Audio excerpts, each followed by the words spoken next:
what is in the minds of the modern day humans that is, I don't like to use the word corrupt, but there's an eroding of our maybe our essence to just be and to give.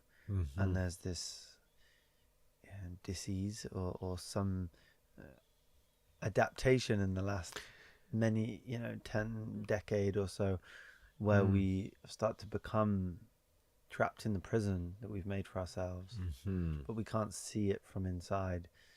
I think about this a lot with culture and how we create these systems and then we live within them, and we can't necessarily see the walls in which we are surrounded by. So an example would be that I'm a brand, and everywhere I go I'm representing my business.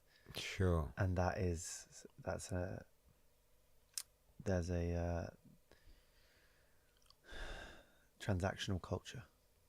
Very much so. And I think it's not things in our mind, but the programming, the embedded repetitions of physical thing to become also like a software in the neural pathways of the brain, to have kind of like confined it all within one way of thinking. And this is a scarcity mentality. You gotta worry whether you have $10 or you have $10 million. You gotta worry, same scarcity mentality, whether it's enough or not. And you gotta be dependent on many things that will also be vital for you to be at wherever you are. You want to make a lot of money, then you're going to jump on trains a lot, you're going to use these systems, you're going to use that. So it's kind of package.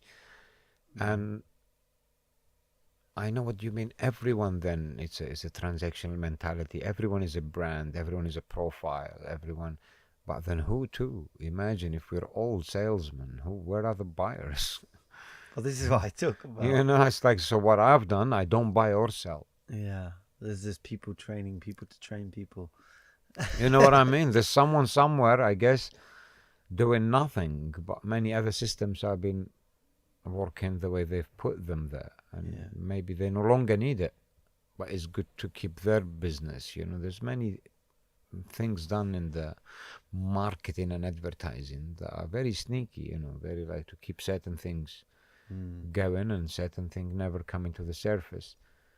So we carve in gifting economy in all of this, because people start saying at some point, like exchange, they call it, I guess, like you give me this, I give you that. But that's also create many imbalance, and it doesn't kind of flow, because if you were to give need for need, let's exchange need for need, that's amazing. I need this, you need that. Okay, doesn't matter how much does this cost, how much does that cost, or what value is attached to it. You need it, you take it. I need it, I take it. This is beautiful. But if the exchange is agreed upon, it's like, you want to exchange this for this? No, I want to exchange that and that for this. Then you just like buying really and selling. It cancels humanity. It cancels something to treasure. If you buy something from someone, you never remember where you bought it, or you just know you bought it.